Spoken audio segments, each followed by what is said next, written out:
এই কথাগুলো বা যারা পুরনো বন্ধু তারা প্রত্যেকে হয়তো মুখস্থ হয়ে গেছে এক প্রকার, তাই না? কিন্তু সবচেয়ে প্লাস পয়েন্ট হচ্ছে তারা শুধু ওই মুখস্থ জায়গা না, কথাটার রিয়েলাইজ করেন, অর্থাৎ অনুভব করেন যে কথাটা কতটা সত্যি, কলকাতা জেমস সত্যি সত্যি কতটা সচেতনতার কাজটা করছে। নানা রকম অপশন আমাদের কাছে আসে, বিভিন্ন প্ল্যাটফর্মে বিভিন্ন জেমস্টোন রিলেটেড অনেক রকম অনুষ্ঠান আমাদের সামনে আসে তো আমাদের কাছে অপশন অনেক আছে, সেটা আমাদের এই টিভি চ্যানেল বা অন্যান্য কোনো জায়গায়, কোনো প্ল্যাটফর্মে, সোশ্যাল মিডিয়া, যে কোনো জায়গায় অপশন আছে। কিন্তু এই প্রকৃতভাবে অ্যাওয়ারনেসের কাজটা, মাস অ্যাওয়ারনেস, জনসচেতনতার কাজটা কত জায়গায় পাওয়া যেতে পারে বা কোন জায়গায় পাওয়া যেতে পারে, এটাই সবচেয়ে বড় প্রশ্ন। না, কোনো অহংকারের কথা এটা নয়, কোনো গর্ব করে বুক ফুলিয়ে বলিয়ে সেটা নিয়ে প্রমোট করার সেটা কোনো উদ্দেশ্য একেবারেই নয়। কলকাতা জেমস বাই হার্ট সেটা ভেবেছে বলেই এই ইনিশিয়েটিভটা নিয়েছে যে গ্রহরত্ন কেন্দ্রিক যা যা তথ্য মানুষের সামনে, বলা ভালো ক্রেতার কাছে পৌঁছানোটা প্রয়োজন। আর পাঁচটা, বারে বারে এ কথাটাও আমরা বলি, আর পাঁচটা প্রোডাক্টের মতো গ্রহরত্ন কেন্দ্রিক তথ্যটা আমাদের কাছে থাকবে না কেন? গ্রহরত্ন আর পাঁচটা প্রোডাক্টের মতো কোনটা ভালো মন্দ কিসের উপর ডিপেন্ড করে আছে, কোনটা দেখে আমি নেব, কোনটা নেব না, ওই পচা আলুর মতো আর ভালো আলুর মতো বেছে কোনটা নেব, তাই না? প্র্যাকটিক্যাল এই জায়গাটায় এটা তো কলকাতা জেমস ভেবেছিলেন, এবং শুধু ভাবেননি, থেমে থাকেননি, অ্যাওয়ারনেস করেছেন। সোশ্যাল মিডিয়া বা যে আমাদের প্ল্যাটফর্ম রয়েছে কলকাতা জেমসের রয়েছে, সেখানে ফলো করতে পারেন আমাদের এই চ্যানেলের সাথে সাথে। আপনারা সেখানে দেখতে পারবেন গ্রহরত্ন কেন্দ্রিক আরো কত কিছু জানার রয়েছে। আর আমাদের এই অনুষ্ঠান সেটা তো জানানোর জন্যই। আসুন, বেশি কথা বলে সময় একদম অপচয় করা যাবে না, সময় খুব মূল্যবান। আজকেও সেই সচেতনতার কাজটা করতে চলে এসেছেন তার ব্যস্ততার মধ্যে থেকে মিস্টার ইমতিয়াজ আহমেদজি, কলকাতা জেমসের কর্ণধার। সবার আগে থেকে ওয়েলকাম করব। নমস্কার স্যার। বিভিন্ন প্ল্যাটফর্মে আপনার প্রোগ্রাম আছে, তাই তো? মানে আপনার নিজস্ব ইউটিউব, ফেসবুক এই চ্যানেলগুলো রয়েছে বা ওয়েবসাইট রয়েছে, তা সত্ত্বেও এই টিভি চ্যানেলে আপনি কন্টিনিউয়াস বছরের পর বছর ধরে প্রোগ্রামটা করে যাচ্ছেন। এটাও তো অনেকের কাছে প্রশ্ন আসতে পারে। দেখুন, টিভি উদ্দেশ্যটা কি? উদ্দেশ্য একমাত্র ইউটিউব চ্যানেল যেগুলো আছে সেগুলোতে আমি 10 বার এডিট করে 10 বার প্রোগ্রাম আপলোড করতে পারবো। রাইট। ফেসবুকেও মানে কোনো কথা বললাম বা অন্য কোনো প্ল্যাটফর্মে, কোনো প্ল্যাটফর্মে, সমস্ত প্ল্যাটফর্মে একটাই কথা যে আমি এডিটেড ভার্সনটা আমি আপলোড করতে পারি। কিন্তু এই প্ল্যাটফর্মটা আপনি আমার দেখবেন ম্যাক্সিমাম টাইমে আমি লাইভ এই জন্য করি যাতে কলকাতা যে কোনোভাবে স্ক্রিপ্টেড নেচার বা স্ক্রিপ্টেড যে ডায়লগগুলো কোনো ম্যানিপুলেশন করা বা একেবারে নয়, যার ফলে ইভেন তখন টিভি পর্দায় যখন আমরা প্রোগ্রাম করতাম তো সে সময় আদার্স যে সোশ্যাল মিডিয়া এত ফেমাস ছিল না, তো না এতটা এই জায়গায় ছিল না যখন থেকে আপনাদের শুরু। কলকাতা জেমসে কিন্তু এই টিভির মাধ্যম থেকে লোক চিনেছে। রাইট। এটা একটা ফ্যাক্ট। এখনো তারা ফলো করেই যাচ্ছে, এখনো ফলো করেন, লোক রেগুলারলি দেখেন। অনেক সময় কি হয় কি, যেহেতু একটা এমন সময় আমি প্রোগ্রাম করি এ সময় হয়তো অনেকে লাইভ না দেখতে পারে, কিন্তু পরে আবার ওই চ্যানেলটাতে টিভিতে গিয়ে ইউটিউবে বা অন্য অন্য সোশ্যাল মিডিয়াতে গিয়ে সার্চ করে আমার প্রোগ্রামটা দেখতে পায়। বাই দ্য ওয়ে, আপনার মানে কলকাতা জেমসের নামে যে সোশ্যাল মিডিয়া যে প্ল্যাটফর্মগুলো, লিঙ্কগুলো রয়েছে, যে চ্যানেলগুলো রয়েছে, সেটা একটু ডিটেলস যদি এই ফাঁকে অনেকে বলে দেন, অনেকে তো আগ্রহ থাকবে আমাদের সৃষ্টি টেলিভিশনের সোশ্যাল মিডিয়ার এগুলো ভিডিও দেখার সাথে। ডেফিনেটলি দেখুন, আপনারা ইউটিউবে কলকাতা জেমস যদি আপনি জাস্ট টাইপ করেন তাহলে আমাদের চ্যানেলের সমস্ত প্রোগ্রামগুলো চলে আসবে। ওই চ্যানেলটাকে যদি সাবস্ক্রাইব করে নেন তাহলে ওখানে নতুন নতুন তথ্য যেখানে এখানে যেতে সেরকম ওখানেও পাবেন আপনি। লেটেস্ট আপডেটগুলো আপনি ওই ইউটিউব চ্যানেল আপনি পাবেন, এবং আপকামিং প্রোগ্রামগুলো শুধু এটা টিভিতে না, যারা আমরা নতুন নতুন যে এক্সপেরিমেন্টাল সেই ভিডিওসগুলো আমরা ইউটিউবে আপলোড করব, যেটা আপনারা দেখতে পাবেন। তবে তফাৎটা সেখানে হচ্ছে, আপনি একটু আগে যেমন বললেন, সেখানেও কিন্তু ওই স্ক্রিপ্টেড ম্যানিপুলেটেড করা ভিডিও একেবারে থাকে না। কেন, আমি যে তথ্যগুলো যা এক্সপিরিয়েন্স শেয়ার করি সমস্ত আমার কিন্তু প্র্যাকটিক্যাল নলেজ আমি গ্যাদার করি, আপনাদের সাথে শেয়ার করি। আমি জামানার সাথে চলি, মানে আজামশনের উপরে আমি কোনো কাজ করতে চাই না এবং কাউকে আজামশনের মধ্যে কাজ রাখতে চাই না। কি দরকার ছিল আপনার? আপনি লেটেস্ট এই ল্যাব গ্রোন রত্নগুলো নিয়ে বিভিন্ন রকম ভাবে একের পর এক মার্কেটে কোনটা কোনটা নতুন ডেভেলপ হয়েছে, কি কি এসছে, এগুলো মানুষের কাছে জানানোর কি প্রয়োজন ছিল? এটাও তো আপনি ব্যবসার ক্ষতিও করতে পারেন। তো দেখুন, ব্যবসায়ী একটা হচ্ছে বিজনেসম্যান আর একটা হচ্ছে ইন্ডাস্ট্রিয়ালিস্ট। আপনি দেখবেন যারা ইন্ডাস্ট্রিয়ালিস্ট কোনোদিন কিন্তু বিজনেসম্যান হয়ে সামনে আসবে না। কেন? বিজনেসম্যান অনলি মেক প্রফিট, ঠিক আছে? ইন্ডাস্ট্রিয়ালিস্ট কিন্তু লোকের জন্য, ভালোর জন্য করে, বিভিন্ন রকম রোজগার আনিয়ে দেয়, বিভিন্ন রকম সেন্টিমেন্ট রাখে, বিভিন্ন রকম চিন্তা ভাবনা রাখে যাতে লোকের উপকার হোক, নানা রকম প্রফিট wings আছে করবে, তাদের। প্রফিট করবে, কিন্তু লোকের উপকার হবে। আমি নিজেকে ইন্ডাস্ট্রিয়ালিস্ট বলতে পারছি না, কিন্তু নিজেকে বিজনেসম্যানও বলতে পারছি না। তাহলে চেষ্টাতে রয়েছি। যেমন কলকাতা জেমস একটা ছোট সংস্থা থেকে একটা বড় সংস্থাতে চলে এসছে, সেরকম ওইভাবে একটা রুট ধরেছি যাতে যত ডেভেলপমেন্ট কলকাতা জেমসের ভিতরে আসবে অত আউটপুট আপনারা নিজে হাতে পাবেন। সেটা কলকাতা জেমসের বা ইমতিয়াজ আহমেদের কথায়, মুখের কথায় যতটা না যারা বিশ্বাস করবেন, এই কথাটা রিফ্লেকশনটা যারা উপকৃত হয়েছেন তাদের মুখ থেকে, তাদের বাই হার্ট কথাগুলো যদি শোনা যায় আরো বেশি বোধহয় সেটা বোঝা যায়। সেটা আমরা বিভিন্ন সময় তারা শেয়ার করেন অন ক্যামেরা, রিসেন্ট আপনার উদ্বোধনের দিনও শেয়ার করেছেন। I think social media platform বা আমাদের টিভি চ্যানেলে সেটা আমরা দেখার সুযোগ ডেফিনেটলি আসবে। আপাতত আমরা ফোকাস করি আজকের বিষয় বা রত্নের ওপরে। বেসিক রত্ন আমি বারবার মানে খুব কম বলি, কিন্তু বেসিক রত্ন মাঝে মাঝে বলতে হয়। তা বেসিক রত্নর মধ্যে যেতে সবচেয়ে বেশি ঠগানোর বা বেশি চিট হয়ে যাওয়া বা বেশি করে মিসগাইডেড হয়ে যাওয়ার সম্ভাবনা থেকে যায়।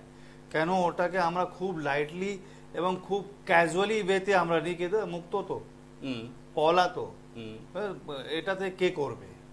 এটাতে আরো বেশি হয়, বেশি হয়, এক্স্যাক্টলি আরো বেশি হয়। মানে সত্যিকারের বলতে কি এগুলো দাম ডেফিনেটলি রয়েছে, কিন্তু ওই অনেক অনেক দামের মতো এই রত্নগুলো হয়তো নয়। আইডেন্টিক্যাল যদি দেখা যায়, কম দাম থেকে, কম প্রাইস থেকে বেশি প্রাইস পর্যন্ত আছে। আছে তো বটেই। সবার তো সম্ভাবনা নেই কি যে খুব বেশি প্রাইজের মুক্তটা বা বেশি প্রাইজের পলাটা নেবেন, কিন্তু অ্যাস্ট্রোলজিক্যাল ভ্যালু হতে হবে যে রত্নটা, সেটাকে যদি আমি মিসগাইড করে মানে যদি বাজারে নিয়ে আসা হয় তো ডেফিনেটলি লোক তো ঠকবে। এবার আপনি দেখবেন প্রেডিকশনে রাশি চার্টের মধ্যে যদি 100 জনের যদি প্রেসক্রিপশন করা হয়, তাহলে 3টে রত্ন আপনি তার চার্টে সে ব্যক্তির চার্টের মধ্যে কমন পাবেন on an average. Red coral, না হলে গোমেদ, না হলে মুক্তা। আচ্ছা, বুঝতে পেরেছেন? ফ্যাক্ট আছে। আর এবার কি বলুন তো, সহজে পাওয়া যাচ্ছে, ইজি অ্যাভেলেবল, দ্যাটস ওয়াই মানে প্রেডিকশনে কি আছে, এগুলো তো একটা ওষুধ টাইপেরও ইউজ করা যায়, তো কোনো সাইড এফেক্ট নেই, কোনো হার্মফুল নেই, আরাম থেকে প্রেসক্রিপশনে লেখা দেওয়া হয় এবং ম্যাক্সিমাম এটা বিক্রি। যদি রেড কোরাল পলা যদি ওয়েস্ট বেঙ্গল থেকে যদি বিক্রি হওয়া বন্ধ হয়ে যায়, তাহলে পলার দাম 10% থাকবে না বাজারে। তাই টোটাল ইম্পোর্ট সিস্টেমে যদি দেখা যায় তাহলে 60 to 70% পলা ওয়েস্ট বেঙ্গলে বিক্রি হচ্ছে। যদি 100 পিস পলা ইম্পোর্ট হয়, তার মধ্যে 70 খানা ওয়েস্ট বেঙ্গলে বিক্রি হচ্ছে। এত পলার খপত আমাদের এখানে রয়েছে। এবার স্ট্যাটিস্টিক্স এর মধ্যে অনেক রকমের স্ট্যাটিস্টিক্স রয়েছে চার্টের মধ্যে। জোর করে মাঙ্গলিক বার করে দেওয়া, জোর করে ভয় করিয়ে দেওয়া, অ্যাক্সিডেন্ট যোগ দেখিয়ে দেওয়া, এগুলো রয়েছে। আমি অ্যাস্ট্রোলজিক্যাল পয়েন্ট অফ ভিউ থেকে যাব না, বা এই ধরনের নেগেটিভ কথাও আপনি রাখেন না, কিন্তু এগুলো ঘটছে, ঘটছে। এবার অ্যাস্ট্রোলজিক্যাল পয়েন্ট অফ ভিউ থেকে যে মুক্তটা ধারণ করা দরকার, যে মুক্তটা আপনি ইউজে নেবেন অ্যাস্ট্রোলজিক্যাল হিসাবে যদি দেখেন, অ্যাস্ট্রোলজিক্যাল পয়েন্ট অফ ভিউ থেকে, তো সেই মুক্তটা আপনাদেরকে আমি দেখাবো। সর্বপ্রথম দেখাবো সবচেয়ে বেশি দামির মুক্তটা। দেখুন, এটা হচ্ছে বাসরায় মুক্ত। আমি একদম খুব হিসাবে জোগাড় করে আপনাদের সামনে দেখাচ্ছি, প্রথমবার দেখাচ্ছি। কেন? এর আগে আমি কোনোদিন কিন্তু প্রপার বাসরা মুক্ত, যেটা ন্যাচারাল বাসরা, যেটা বাসরা ইরাক থেকে যেটা আসছে, সেটা আমি সেরকম পাইনি। সব সময় আমার কাছে যতবার বাসরা মুক্ত এসছে, এক ব্যক্তির ইউজ করা অথবা একদম জঘন্য কোয়ালিটি, যেটা দেখানো যাবে না। আজকে আমি ফার্স্ট টাইম টিভির পর্দাতে, এই মিডিয়াতে আমি দেখাচ্ছি। দেখুন, বাসরা মুক্ত সবচেয়ে প্রথম খাসিয়ত হচ্ছে এর পুরো সারফেসটা রেনবো ফায়ারিং করবে। আচ্ছা, আর স্কিন একদম থিন থাকবে, একদম পাতলা স্কিন থাকবে, খুব সুন্দর লচক লাস্টার থাকবে। ইভেন কমপ্লিটলি আপনি যত ইউজ করবেন এই শাইনটা কোনোদিন মরবে না। কমপ্লিট ফ্রেশ ওয়াটারও পাওয়া যায় এবং সল্ট ওয়াটারও পাওয়া যায়। দেখুন মুক্তোর ক্লাসিফিকেশন যদি করি তাহলে মুক্তো পুরো দুনিয়াতে দুটো ক্লাসিফিকেশন রয়েছে, একটা ফ্রেশ ওয়াটার পার্ল, একটা হচ্ছে salt water pearl. But Basra only salt water পার্লে পাওয়া যায়। এবার সল্ট ওয়াটার পার্লের ক্লাসিফিকেশনটা কি, সমুদ্র, ঠিক আছে। আপনি যদি ফ্রেশ ওয়াটার পার্ল দেখেন তাহলে যে নদী হচ্ছে, পুকুর হচ্ছে, গ্লেশিয়ার হচ্ছে, আর্টিফিশিয়ালি যেখানে তৈরি হচ্ছে, চাষ হচ্ছে, মানে হ্যাঁ এরকমও হতে পারে, অথবা নদী তো আর্টিফিশিয়ালি তৈরি হয় না, বাই নেচারই হচ্ছে। কিন্তু এইসব জায়গাতে আপনি ফ্রেশ ওয়াটার পার্ল পেয়ে যাবেন, কিন্তু সল্টেড ওয়াটার পার্ল যেটা হচ্ছে একমাত্র সেটা আপনি বাসরাতেই পাচ্ছেন।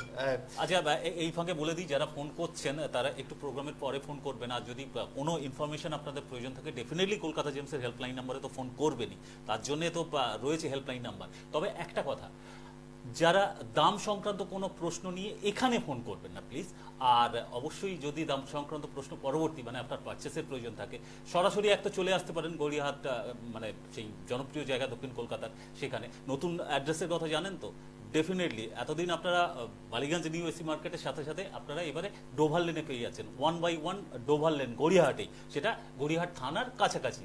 কোনো প্রবলেম হলে ওই বললাম ফোন করে নিতে পারেন সেই ক্ষেত্রেও।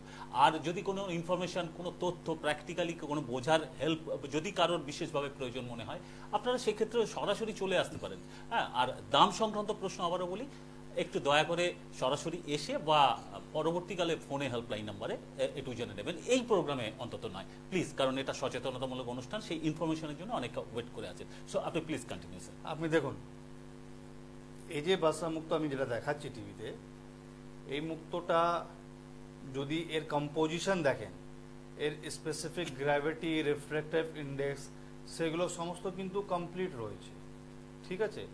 এবার বেসিক যেটা হচ্ছে আপনার এর মধ্যে ক্যালসিয়াম কার্বনেট আর একমাত্র ইনসলেবল প্রোটিন যেটা আছে 10%, 80 to 90% ক্যালসিয়াম কার্বনেট পাবেন বাসরা মুক্তোতে।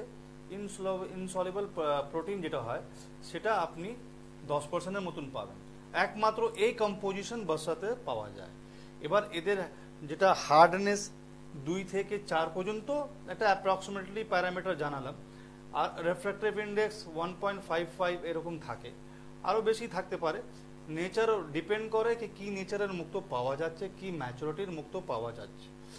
এবার যেটা আসল ব্যাপার হচ্ছে দর্শক বন্ধু, অনেকের আইডেন্টিফিকেশন আছে নাকি বাসরা মুক্তোর মধ্যে একটা ছোট ফুটো টাইপের থাকে, মানে সুরাখ টাইপের যেটাকে বলা হয়, ছিদ্রযুক্ত। হ্যাঁ, এটা কিন্তু মিথ, কিছু না। আমি যদি এরকম যদি হয় তাহলে এমন এমন মুক্তো আছে, সমস্ত মুক্তোকে যদি হাই ট্রিটমেন্ট ড্রিল থেকে যদি আমি ড্রিল করে দিই তাহলে সেরকম আপনি পেয়ে যাবেন। কত দিমাগ লাগানো হচ্ছে, হতেই পারে সেটা কোনোদিন বাসরা মুক্তো যদি আপনি কিনতে যাচ্ছেন, আপনি যদি এই আইডেন্টিক্যালি মাথাতে নিয়ে আছেন কি বাসরা মুক্তোর মধ্যে ছোট করে ফুটো হয়, যার ফলে যেটা বাসরা মুক্তো আসল আছে জানা যাবে, এই মাথাটা বার করে নিতে হবে, এই বুদ্ধিটা বার করে নিতে হবে। এমনি কি কিছু আইডেন্টিফিকেশন সেরকম কিছু আছে? বাসরা মুক্তো যদি নিতে নেবেন তাহলে একমাত্র চাইবেন কে পিওর আমাকে সার্টিফিকেট দেওয়া। আচ্ছা, সেটাই একটা বোম্বেতে আছে, সেটাও অতটা সঠিক নয়, কিন্তু আমি রেফারেন্স দিতে পারি। বোম্বেতে একজন আছে যে করে মোরলেস দিয়ে দেয়, কিন্তু ম্যানিপুলেটেড নট শিওর। সো আচ্ছা, এর আসল যে টেস্টিং আছে বহেরিনে আছে, ইরাকে, কিন্তু এত কমিউনিকেশন গ্যাপ, বাট করাই যেতে পারে। আজকে যে ডিজিটালি মিডিয়াতে এই কাজটা করা যেতে পারে। কেন বলেছি না, জিএসআই তে আসবে না, জিএসআই টেস্টিং নেয় না মুক্তোটা। আচ্ছা, কেন আমি বলে দিচ্ছি, দেখুন এই বাসরা মুক্তোর আমার কাছে অ্যাপ্রক্সিমেটলি প্রাইস হচ্ছে 45,000 rupees per carat with GST, মানে এই কোয়ালিটি, হ্যাঁ প্লাস জিএসটি, এই কোয়ালিটি। এটা হচ্ছে 4 ক্যারেট 2.23, ঠিক আছে, মানে 4.23 ক্যারেট রয়েছে এটা। এবার যদি কেউ কিনতে চায় তাহলে এই প্রাইস যদি দেন তাহলে ডেফিনেটলি আমি এটাকে বহেরিনে টেস্ট করি আপনাকে দেবো। কেন বহেরিনে টেস্ট করাতে আনা মানে আপ ডাউন করতে করতে প্রায় 15-16 হাজার টাকা খরচ হয়ে যাবে। আচ্ছা, তো ডেফিনেটলি 1 লাখ টাকার যদি আপনি একটা মুক্ত নেবেন তো আপনি 10,000-15,000 টাকা ডেফিনেটলি আপনি খরচ করতে পারেন, করা আমি যেতেই সাজেস্ট পারে। দেব। হুম। বাট এই মুক্ত যদি আপনাকে বাসরা বলে কেউ যদি দেয় 10,000 টাকা রত্তি, 15,000 টাকা রত্তি বা 20,000 টাকা রত্তি, তাহলে কিনবেন না, এটা সম্ভবই না। সম্ভবই না। আচ্ছা, আর যদি কেনেন তাহলে কলকাতা জেন্সে এসে বিক্রি করুন, আমি পারচেস করব। মানে ওই রেঞ্জে কিনে, হ্যাঁ হ্যাঁ, আচ্ছা। আর 10% প্রফিট দিয়ে দেবো। এতটাই কনফিডেন্স, এতটা কনফিডেন্সলি আপনাকে আমি জানাই। পসিবল নয়, তাহলে। পসিবল নয়, অ্যাকচুয়ালি অ্যাভেলেবিলিটি নেই, তো পসিবল কি করে হবে? Right. আমি 10 থেকে 12 বছর মুক্ত প্রোগ্রাম অনেকবার করেছি, কিন্তু 10 থেকে 12 বছরের মধ্যে ফার্স্ট আমি প্রথমবার বাসরা মুক্ত আমি ওপেন মিডিয়াতে দেখি। Right right. আমি স্যার একটা রিকোয়েস্ট করবো আপনাকে, যদি অন্যান্য মুক্তর আপনার এখানে স্টকে তো অনেক মুক্ত দেখছি, একটু পাশাপাশি রেখে যদি একটু একবার দেখাতে পারেন, হ্যাঁ। তাহলে আমরা কোথাও একটা খালি চোখে তফাৎটার জায়গাটা এবং সেটা যদি একটু আইডেন্টিফাই করে দেখুন, দেন। এই যে মুক্ত দেখছেন, এই মুক্ত হচ্ছে এটা মানে একদম 100% অরিজিনাল পাল, কোয়ালিটি খুব ভালো, অ্যাস্ট্রোলজিক্যালি পয়েন্ট অফ ভিউ থেকে এটা পরা যাবে। সল্ট ওয়াটার পাল আছে, কোয়ালিটি সুন্দর আছে, পাল লিখবে টেস্টিংয়ে, কেন ন্যাচারাল পাল একমাত্র বাসরাকে লিখবে, আর কোনো পালকে আপনার ন্যাচারাল বলে উল্লেখ করবে না, কেন কি ন্যাচারাল লিখতে গিয়ে বাসরা তাহলে আইডেন্টিক্যাল হবে। আচ্ছা। এটা আর এই যে লোকাল যে ল্যাবরেটরি না, যেটা কার্ডে দেওয়া হয় বা জিএসআই, তারাও লিখবে না, ন্যাচারাল কোনো জায়গায় লিখবে না। যদি কেউ লিখছে তাহলে আপনাকে ঠগাচ্ছে, হুম। ঠিক আছে, মানে ম্যানুপুলেটেড সার্টিফিকেট, ওই সার্টিফিকেটে কোনো ভরসাই নেই।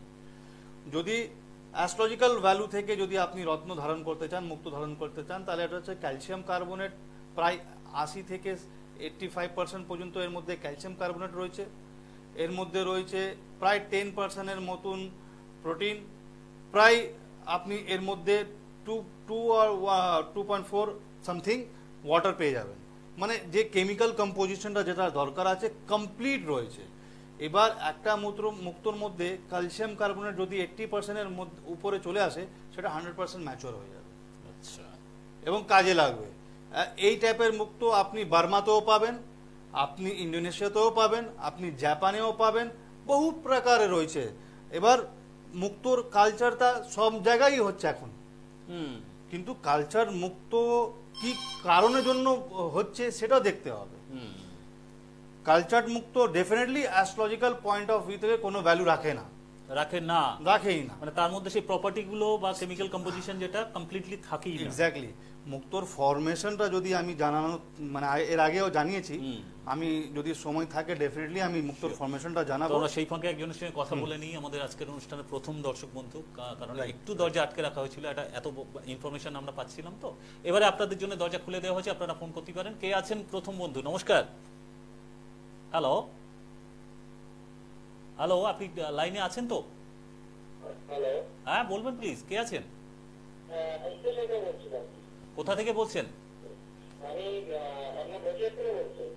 বলুন, আপনি কি জানতে ফোন করছেন আমাদের এই অনুষ্ঠানে? কোনো নির্দিষ্ট প্রশ্ন?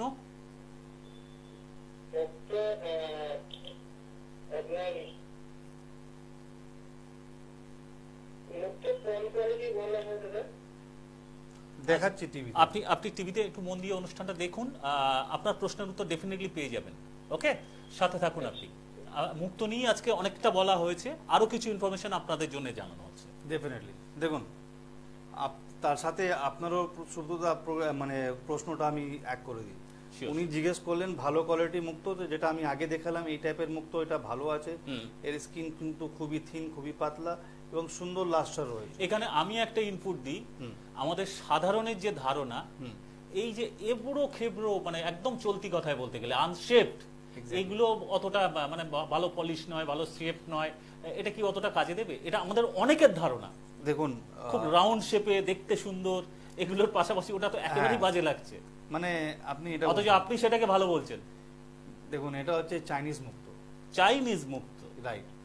এটা কালচার করা যায়। চাইনিজ মুক্ত বলতে কি, মানে চাইনিজ মুক্ত, চায়নার যেহেতু নাম খারাপ হয়ে রয়েছে বাজারে, আর ডেফিনেটলি চায়নার কোনো জিনিসটা আমরা বিশ্বাস করি না বলে সেই দিক থেকে বলা হচ্ছে, বাট এটা কালচার। অন্য জায়গাতেই শুধু চায়নাতে কালচার হয় না, সারা দুনিয়াতে কালচার হয়। এগুলো জুয়েলারি পারপাসের জন্য খুব সুন্দর। কোয়ালিটি ভালো আছে, দেখবেন আপনি। আচ্ছা, এটাও বেসিক কথা কি এগুলো কিন্তু খুব দামি হয়, কিন্তু এগুলো জুয়েলারি হতে পারে। পারপাস, আচ্ছা, জুয়েলারি পারপাস আচ্ছা। খুব সুন্দর, খুব ভালো কোয়ালিটি হলে জুয়েলারি পারপাসে খুব ভালো দাম আছে। কিন্তু আমাদের বড় বড় শোরুম, আমাদের কিন্তু ম্যাক্সিমাম তো গ্রহরত্ন হিসেবে আমরা নিচ্ছি, ডেফিনেটলি অ্যাস্ট্রোলজিক্যাল জেমস। ডেফিনেটলি। তো এটা কোনো কার্যকারী নেই, যেটা আমি আগে বলেছি, অ্যাস্ট্রোলজিক্যাল পয়েন্ট অফ ভিউ থেকে যদি দেখা যায় তাহলে 10%ও কাজে নেই, লাগবে না। তো আমাদের যদি পুরনো লোকের হাতে দেখবেন যারা মুক্ত ধারণ করছেন, তাদের কাছে এই টাইপেরই মুক্ত আছে, মানে নিচে পুরো ফ্ল্যাট, উপরে এই টাইপের দেখতে, পুরো রাউন্ড টাইপের দেখতে। ও মুক্তর কোনোই অ্যাস্ট্রোলজিক্যাল ভ্যালু নেই। আর যারা পরে আছে একমাত্র ওটা শ্রিঙ্ক করবে, ক্ষয়বে, কিন্তু কোনো কাজেই লাগবে না। এগুলো আমরা অনেকবার যারা মুক্ত পরে আছেন, ধারণ করেছেন, আমরা আংটি খুলিয়ে দিয়েছি, আবার নতুন মুক্ত দিয়ে। এবার কোয়ালিটি হিসাবে যদি মুক্ত দেখতে হয় তাহলে এই টাইপের মুক্ত ধারণ করেন, ক্যালসিয়াম কার্বনেট ভরপুর রয়েছে। এই টাইপের চাইনিজও আছে, কিন্তু এই যে মুক্ত দেখাচ্ছি চাইনিজ মুক্ত থেকে আর এই মুক্তর ডিফারেন্সেসটা কি? ডিফারেন্সেস হচ্ছে যখন এটা আপনি ইউজ করবেন কোনোদিন রাফ হবে না, হবে না, না পলিশও যাবে না, ঠিক আছে? চাইনিজ মুক্ত হলে পলিশ চলে যাবে, রাফ হবে, পলিশ চলে যাবে, এবং কেমন স্কিন হয়ে যাবে দেখতে। দেখুন আপনি যে বললেন না কম্পারিজন, এই মুক্ত আর এই মুক্তটা দেখুন, এই দুটো পাশাপাশি রেখে দেখাচ্ছি, এদের কিন্তু স্কিন খুব ক্লোজ। আমার কিন্তু সিলেকশন সেই টাইপের। এটা কিন্তু বাসরা নয়, কিন্তু দেখতে ওই লাস্টারের, ওই লুক লাস্টারটা ওই রকমই রয়েছে। এটা দেখুন, এটা হচ্ছে বাসরা, যেটা আমার ডান হাতে রইল, ঠিক আছে? আর এটা বাসরা নয়, ঠিক আছে? বার্মিস আছে, ইন্দোনেশিয়া থেকেও আসে, জাপান থেকেও আসে, অস্ট্রেলিয়া থেকেও আসে। ব্রক টাইপের অরিজিনাল মুক্ত, যেটা আমি বারবার বলি, এই টাইপের যদি মুক্ত ধারণ করা যায় তাহলে খুবই ভালো হবে। এবার এদের প্রাইস তো নিম্ন, মানে এটা যদি আমি বাসরা, এটাইকে যদি আমি বাসরা বলে বিক্রি করি তাহলে আমাকে মিনিমাম 40-45 হাজার টাকা রত্তি প্লাস জিএসটি বলতে হবে। আমাদের এখানে এই টাইপের মুক্ত আপনারা 300 টাকা রত্তি দিয়ে শুরু করে এবং আপ টু 1500-2000 টাকা রত্তি পর্যন্ত পেয়ে যাবেন, on depend on quality. Right, বুঝতে কিন্তু পেরেছেন? বাসরা মুক্ত সেটা সম্ভব, বাসরা মুক্ত সেটা সম্ভব না, মিথ্যে বলা হবে। আর একটা মুক্ত আছে ভেনিজুলা, সেটাও কিন্তু ওই সেম কন্ডিশন। ভেনিজুলা হলে 10,000, 12,000, 15,000 এই টাইপের দাম হবে পার ক্যারেট। তাহলে আমি এত টাকা খরচ করব কেন? আমার প্রশ্ন এটা। রাইট। আমরা খুব বেসিক রত্ন নিয়ে আপনি বলতে শুরু করেছিলেন, কিন্তু শুধুমাত্র মুক্ত নিয়ে মানে আপনি সেই সাবজেক্টে ঢুকে বলতে গেলে পুরো এপিসোডটাই চলে গেল, হয়তো আরো বেশ কয়েকটা এপিসোড। এক্স্যাক্টলি, যদি আমি এর ফরমেশন নিয়ে কথা বলি কি কিভাবে মুক্ত তৈরি হয় ওয়েস্টারের মধ্যে, তাদের ক্লাসিফিকেশন কি আছে, তাদের কোন কোন জীবকে, যেটা সমুদ্রের মধ্যে, কোন জীবক নদীর মধ্যে থাকে যার মধ্যে থেকে কালচার করা যায়, যেটা ভালো হয়, সেগুলো যদি আমি জানাতে শুরু করি তাহলে আমাকে কমসে কম 3-4টে এপিসোড লাগবে। রাইট, কিন্তু আমাদের হাতে সময় একদম শেষের দিকে চলে এসেছি। শুধু যেতে যেতে এইটা জানবো, আপনি বিজনেসের কথা এই প্রোগ্রামে তো বলার চেষ্টাই করেন না কখনো, তবুও মানুষের প্রয়োজনে এটাও কোথাও একটা ইনফরমেশন প্রয়োজন। আপনার কাছে এই ধরনের ভালো মানের অথেন্টিক রত্নগুলো কতটা নির্ভরযোগ্যভাবে পাওয়া যেতে পারে, এই ভরসাটা মানুষের প্রয়োজন। অপশন তো অনেক আছে, ডেফিনেটলি। দেখুন, কলকাতা জেমস 100%, যার ফলে আমি নিজেই পারচেস করি, নিজেই সিলেকশন করি, নিজেই কালেকশন করি। কেন? প্র্যাকটিক্যালি আপনি যতটা ইনভলভ হয়ে থাকবেন সাবজেক্টের সাথে, আপনি অতটা চিনতে পারবেন, অতটা আইডেন্টিক্যাল বুঝতে পারবেন কি হ্যাঁ যে সাবজেক্টটাকে আমি বুঝছি প্রপার হচ্ছে কিনা। আর এর সব থেকে বড় এক্সাম্পল হচ্ছে লোকের রেজাল্ট। যখন আপনি প্রোডাক্টটা দিচ্ছেন, লোক যখন ওটাকে ধারণ করে রেজাল্ট পাচ্ছে, তো ডেফিনেটলি আপনি রাইট ওয়েতে আপনি চলছেন। আর আরেকটা প্লাস পয়েন্ট এই ক্ষেত্রে আছে, আমি অ্যাডিশন করতে চাইবো, এই যে নিজে গিয়ে ডাইরেক্ট সেল, ডাইরেক্ট পারচেজ, তার ফলে প্রাইসের দিক থেকেও আপনি রিজনেবল, অন্ততপক্ষে 20% আমি তো দিতেই পারেন, একদম চেপেই পারচেজ করব। মাঝখানে যে ব্রোকার যদি এজেন্ট যদি কেউ দিয়ে যায়, বা কেউ যদি কোনো ব্রোকারের মাধ্যমে পারচেজ করে, তার তো একটা বেনিফিট আছে, ডেফিনেটলি ওটা অ্যাড হয়ে যাবে, ওটা মাইনাস হয়ে যাচ্ছে। প্লাস আরো যদি আমি টাইট করে পারচেজ করব তবে তো রিজনেবল দিতে পারবো। যার ফলে যে কলকাতা জেমস বারবার এটা গ্যারান্টি দেয় কি আপনি যদি কলকাতা জেমসের রত্ন পারচেজ করতে আসছেন তাহলে 3-4টে শোরুম দেখে আসবেন যেখানে তাদের প্রাইস এবং কোয়ালিটি আমাদের প্রাইস এবং কোয়ালিটিতে ডিফার থাকে, তাহলে কলকাতা জেমসে পারচেজ করবেন। মিনিমাম 20%, অফিসিয়ালি কথা বলছি। এছাড়া যখন আপনি ইন শোরুমে যখন আসছেন, ইনবক্সে যখন আসছেন, ডেফিনেটলি আপনি তার বেশি পাবেন, কমে পাবেন না। এটা আপনাদেরই বলা, আমি বলছি না। আমি যে এই ডায়লগগুলো রাখছি আপনাদের কাছে, কিন্তু এটা আপনাদেরই বলা। বেশ, আজকের মতো সময় শেষ। বাকিটা তো আপনারা ডেফিনেটলি জানেন, কলকাতা জেমস আজকের প্রতিষ্ঠান নয়, দীর্ঘদিন ধরে মানে ব্যবসায়িক প্রতিষ্ঠান, এবং ব্যবসা করার সাথে সাথে মানুষের প্রতি একটা পরিষেবা দেওয়ার মানসিকতা নিয়ে তারা এই কাজে রয়েছেন। সেটা কিভাবে কার্যকরী হচ্ছে মানুষই বলছেন। কলকাতা জেমস নিজে মুখে, মানে ইমতিয়াজের নিজে মুখে আর কত বলবেন, তার বলার প্রয়োজন পড়ে না। মানুষ তাদের হয়ে বলছেন, তাদের হয়ে অন্যের কাছে রেফার করছেন একটাই নাম, কলকাতা জেমস। কেন? আশা করি কিছুটা বুঝলেন। বাকিটা নিজের কখনো প্রয়োজন থাকলে, নিজে কখনো যদি আসেন, একটা এক্সপিরিয়েন্স গ্যাদার করেন, তাহলে হয়তো আই থিঙ্ক আমাদের এই কথার সঙ্গে সম্পূর্ণ একমত হতে পারেন। সেটা পরবর্তী সময়ের হাতে ছেড়ে দিয়ে আজকে সময়েরই নির্দেশে থামছি। আগামীতে দেখা হচ্ছে। নমস্কার। দূর আর দূরে নেই, অচেনা আচেনা